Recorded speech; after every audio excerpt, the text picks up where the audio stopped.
How about some coffee? Here is our Keurig coffee maker.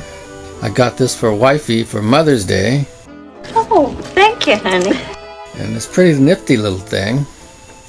Let's turn it on here. Anybody around here want some coffee? Let's pour some water in it. No extra charge for the cold shower, I hope. I like dark coffee. The darker the better. Okay, it takes a couple minutes, so we'll let it heat the water first. Coffee makes me a mite nervous when I drink it. I guess the water's boiling there. So I must be getting close to my cup of coffee.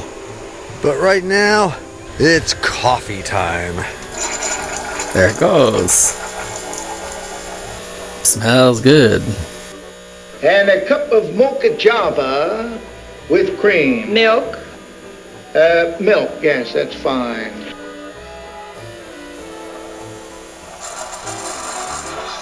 Hey, where's my coffee? Why don't you grab yourself a cup? Come join me. You're looking at a GE replica radio. I bought this in 1988.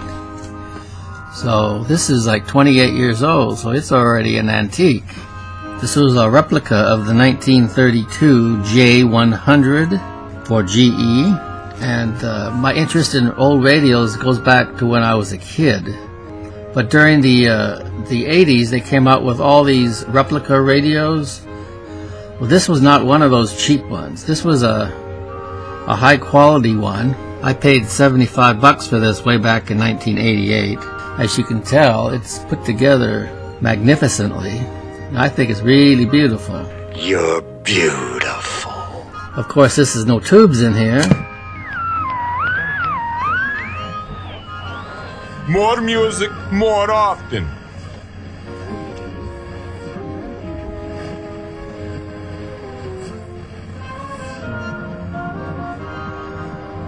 It's turned so the antenna's not set quite right. Let's try FM here.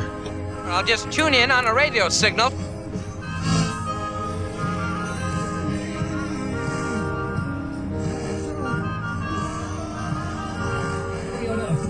on Broadway. No service appointments. What a piece of junk. We pay their salespeople on commission. We don't. Shane Company has too much respect for our...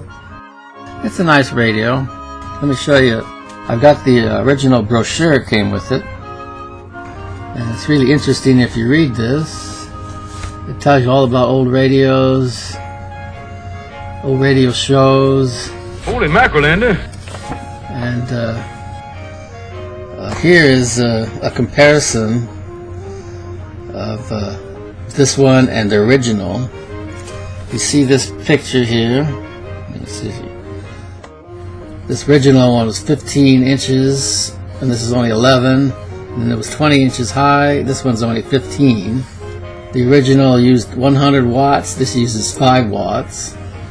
The weight of the original was 40 pounds. This one's 5 pounds. Holy moly! And this was made by RCA 4GE, and it cost $99 back then. Wow! And $1987, it would have cost $817. Oh, it's so expensive. And there's a picture of it. Really photographs well, I believe, and they call this the GE7-4100J. Anyway, that's this actually started my my collection. This is one of the first replicas I bought. I bought a couple of other ones, but this one is first class all the way. But this one's not cheap. Big Daddy-o! I use this one almost every day. Other offer, visit Toys R Us for details. It's Macy's Memorial Day mattress sale with specials now through Monday.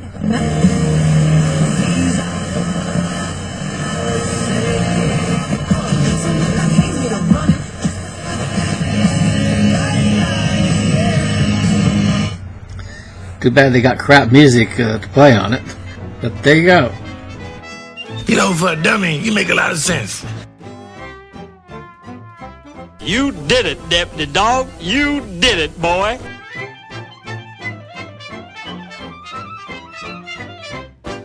I just changed our filter in our refrigerator.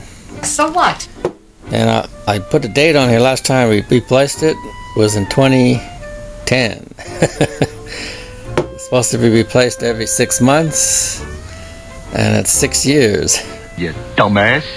I thought I'd try to cut this open and see what it looks like in there. Sounds interesting, huh? You want to try it? Alright, let's do it.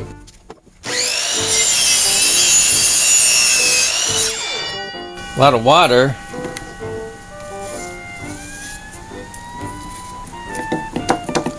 I didn't cut it far enough. I'll have to cut it again.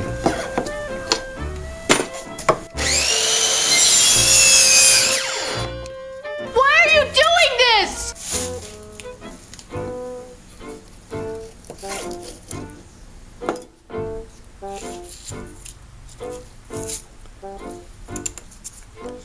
There it is. That looks pretty good, Barney.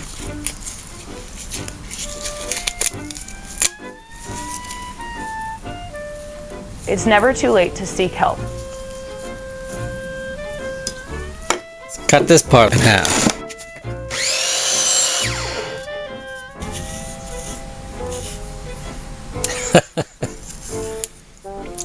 I don't know if that's supposed to be black or that's what it gets like after 6 years. You need to seek professional help.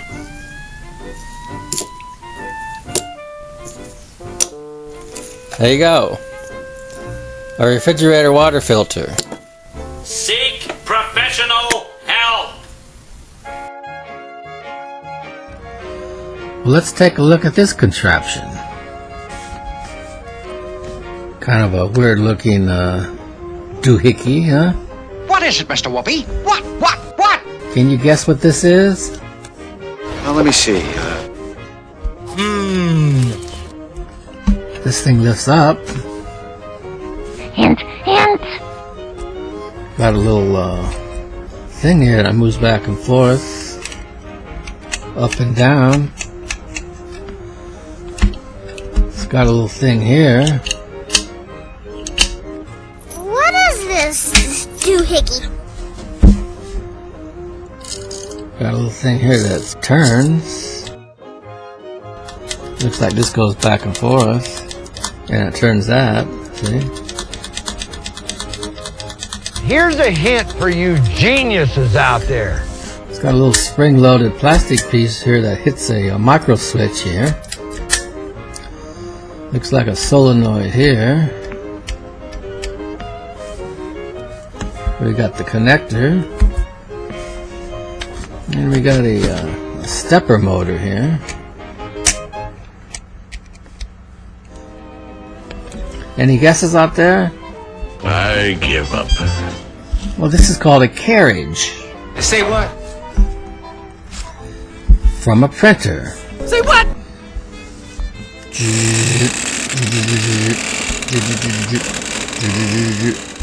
Got it now? The ribbon would go in here. You don't see that every day. And the print wheel, which we called a thimble, and that's what a thimble looks like, would go on here. It's got all the letters of the alphabet on it. When that was secured in there, it would rotate, go up and down to shift. And this thing was called a hammer. What are you doing with that damn hammer? Every time it needed to print one letter, this would come out and hit the plastic thimble.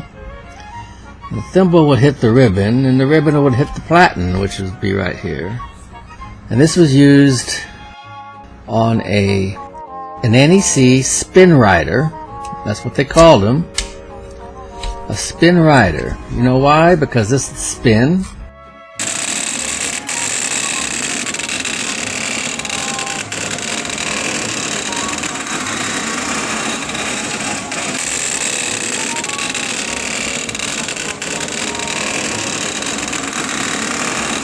And it was letter quality.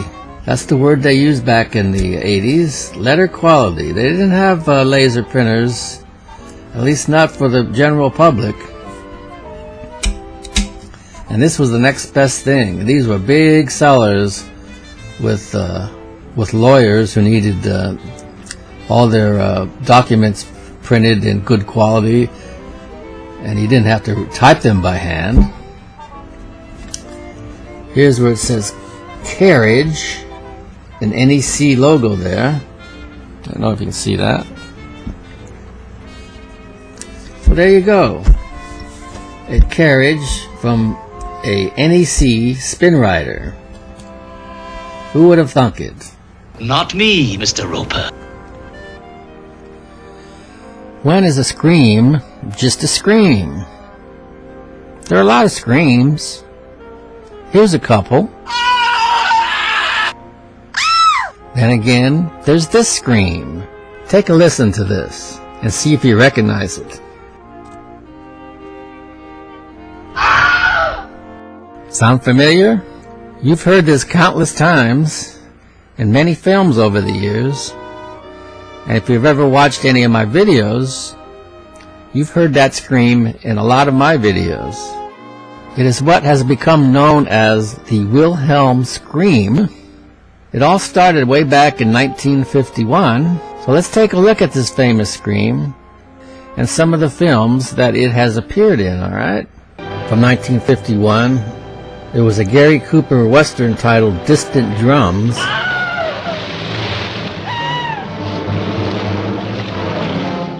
This is a 1953 Western called The Charge at Feather River. And in that film, there was a character named Private Wilhelm. And this is how that scream got its name years later when it was dubbed the Wilhelm Scream. Wilhelm! Yeah, I'll just fill my pipe.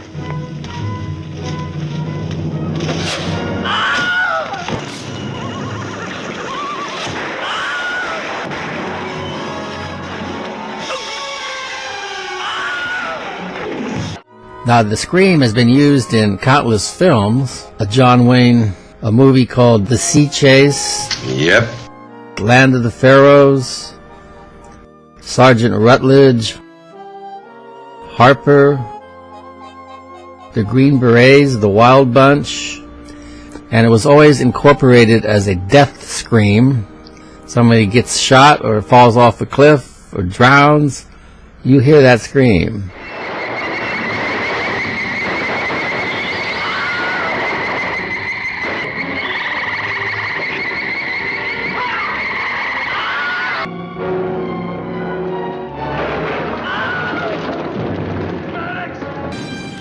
It got reborn in the 70s.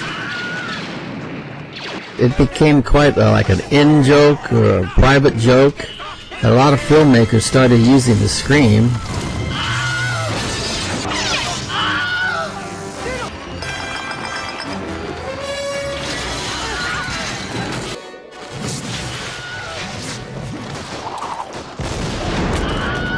Though I may be in traction when I do.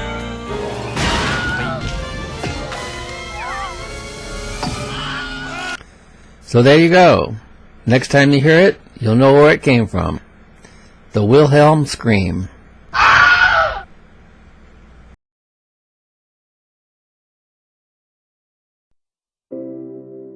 November 22nd, 1963. That headline from a Dallas newspaper just about says it all. Where were you that day? This is the infamous Texas School Book Depository where Lee Harvey Oswald worked, and there is a 6th floor window. That building is now a museum. In 2009, I was in Dallas visiting my mom before she died, but I paid a visit to that famous landmark after growing up seeing all the film and pictures of it. I took the following photos on the 6th floor. They have enclosed Oswald's vantage point, including boxes of books to make it look like it did that day. This picture was taken during the investigation and shows the view Oswald had. This picture I took of the same view was one window over to the right. The arrow points to an X painted on the pavement showing where the fatal shot took place. This is a still of an 8mm film taken moments before the shots were fired. Kennedy's car is seen turning left on Elm Street, and the 6th floor window appears open and somebody there. This picture in 2009 looks eerily familiar. They even have the window open, just like that November day. The motorcade came down Main Street, then turned right on Houston Street. My picture here shows Houston Street, which is now a one-way street. The motorcade made a hard left turn on Elm Street, right in front of the Texas Book Depository building where Oswald was waiting in the corner window. I took my pictures by this domed window. Here's a view from that window.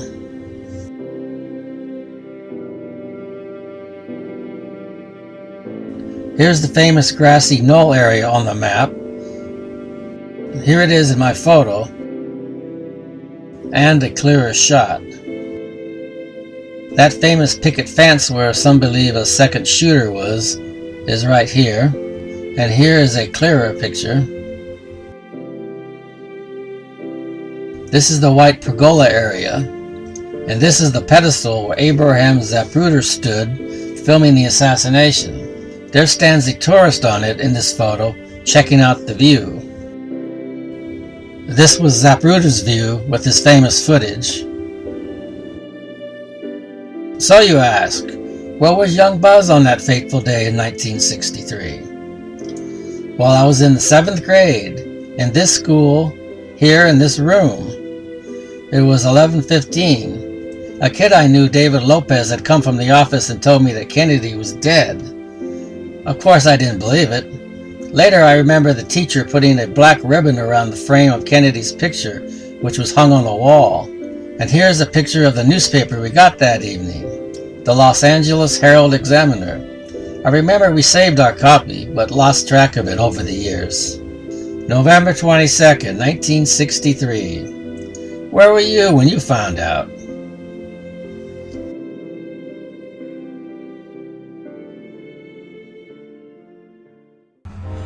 You're looking at a Sears Silvertone reel-to-reel tape recorder.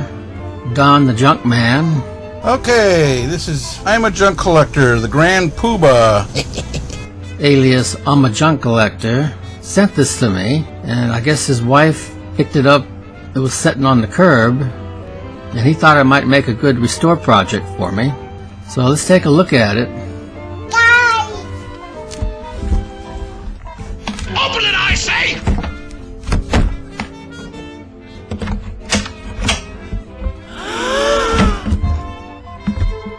There we go. I have never in my life had a reel-to-reel tape recorder this big. As a kid, we had several. I remember the first one we had was in Iowa. I think it was $9.99. It used those 3-inch reels, and we had a lot of fun with that when we were kids. Brings back the good old days. So, with this particular one, I don't know nothing about this type. I don't know nothing about birthing babies. But when does that stop me, you know? You're damn right. This looks like it's a model 4236. So the first thing I would have to do is get some schematics on this, or some information. But for grins, let's just plug it in and see what we get on it. Okay, how do you turn this thing on here? Why, whoa! We've got run.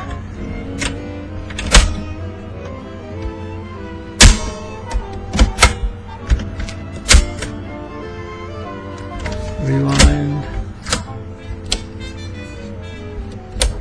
Now there's the on-off switch. I don't even know if you should be able to hear anything coming out of the The speaker, you just turn it on, or you gotta have a tape in there and be playing it. I don't know.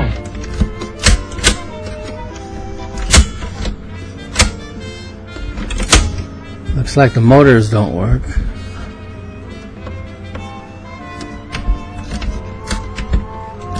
Mr. Gower, you don't know what you're doing. Did you hear anything? I thought I did. I don't hear nothing.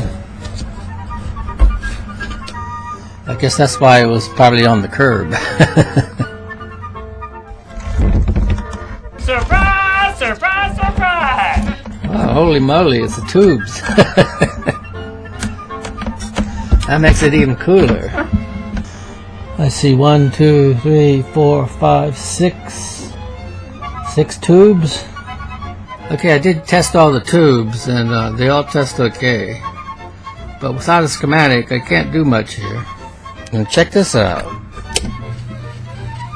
Works. It works! The motor's working. So that's a good sign. But I don't see any tubes lighting up on it. Okay, see how this is in the run position? If I put it on stop, the motor in the back goes on. Hear that? This thing says it's a tone switch. Must be an on switch. Fast forward. Fast rewind. But when I hit run, it goes off.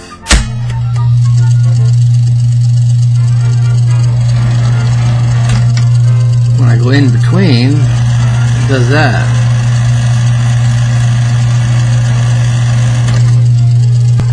When all else fails, twiddle with the knobs.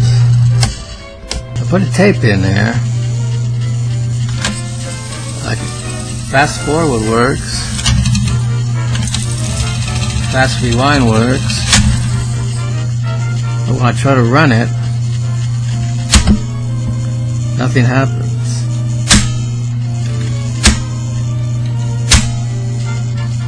Take a look at that loose belt there. That's what's making that noise. That's not as impressive as my loose tooth. See? I turn it on to run, and here's what happens.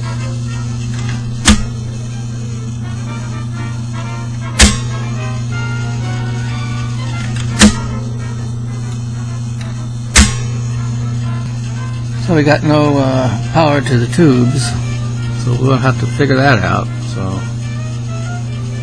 I'll have to get me some documentation on this, and at least the motors work. I don't think it's going to be that hard to fix whatever's causing the tubes not to light up. Want a bet? Hopefully it'll be easy. So hope you enjoyed this Mash-Mish number 3. This will be one of many, unlike John from Arkansas, who does one like once a week. You'll see mine 2 or 3 times a year. Hallelujah! Because I'm only up to number 3. Alrighty, you have a good one. Thanks for watching. Don't touch that dial.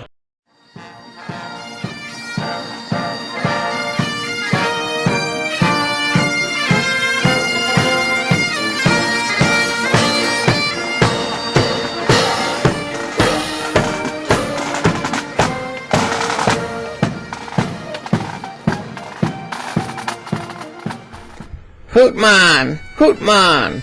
This is Dickel McFlockett speaking. Ladies, have you ever wondered what was under a Scotsman's kilt? Well, tonight you'll find out. You all heard the joke about the proper English lady who asked the Scotsman, "What's worn under your kilt?" To which the Scotsman replied, "Nothing, madam. It's all in perfect working order." Well, it looks like the Queen found out when she saw this picture. Take a look at the man on her right with a big smile on his face. I beg your pardon?